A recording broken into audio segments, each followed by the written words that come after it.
me today. We're going to go over the causes and the effects of animal captivity. Now, based by the author Carol Erskowski, probably said that wrong, from Fanatics of 2024, they stated that in the year 2020, the amount of animals used and killed was 92.2 billion. Okay, now the key word here is the word used, because that covers a broad spectrum, and that counts mainly for a lot of animals that are held captive and used for many reasons.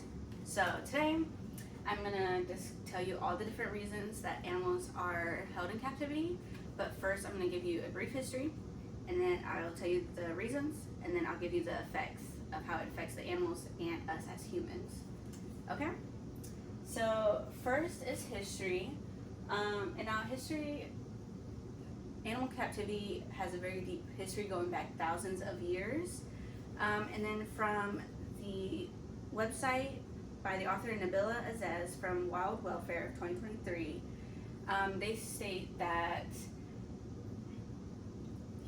animal captivity goes back all the way to ancient Egypt. And ancient Egypt has the oldest records of the first established zoos that pharaohs would establish for either entertainment or religious purposes.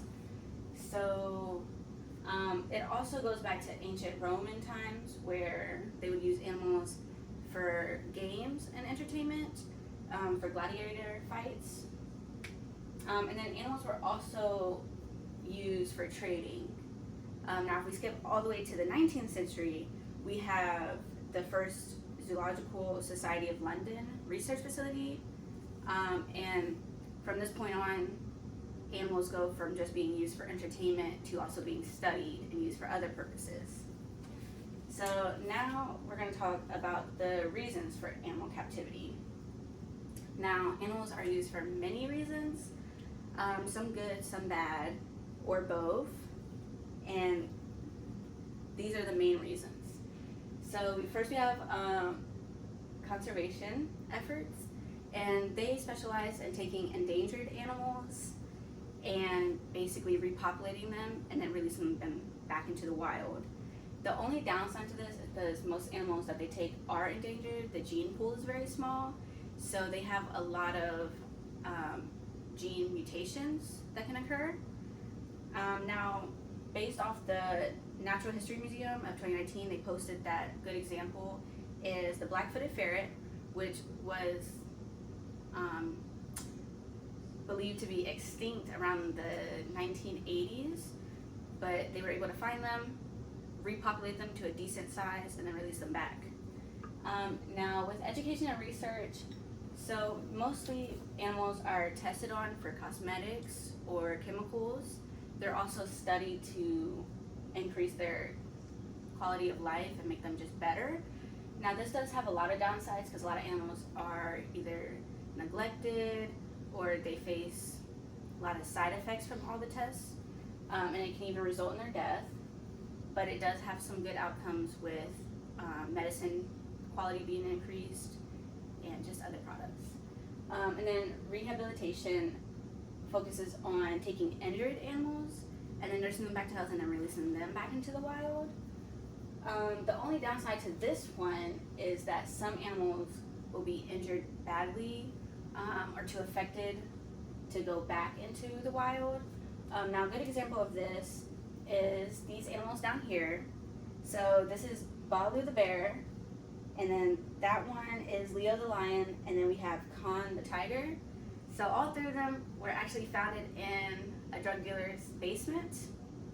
He got arrested and they were able to capture them and nurse them back to health, but because they were in captivity for so long, they lacked the skills to really go out into the wild, and then they also were able to bond with each other, so if they were to be separated, it would just affect them badly. And then, so for entertainment, this is usually for zoos, aquariums, and circuses. So a lot of these animals that were in here faced a lot of abuse and neglect, and the animal laws weren't really up to what they are now, so nothing was being done. And Nowadays, we have animals that can't be released into the wild, so they are then trained to be for entertainment purposes. So there's that. And then lastly is the illegal trade. So there's really no positives to this because it's illegal. But a lot of animals are hunted and put into captivity illegally, and they also experience a lot of abuse and neglect, and it can even result in their death. And from the Nature Safari of India, they stated that around, I want to say, 50 million animals are about killed every couple of years from this. So it's kind of a big problem, but it is getting fixed with better laws. Next, we're going to talk about the effects of animal captivity. So there's a lot of effects that I mentioned previously with the animals. In this case, they can experience a lot of bad mental disorders. And then from two researchers named Fisher and Romeo from the Conservation Psychology of 2019, they stated that some side effects that the animals can experience is depression, panic disorders, chronic stress, physical disorders, and death.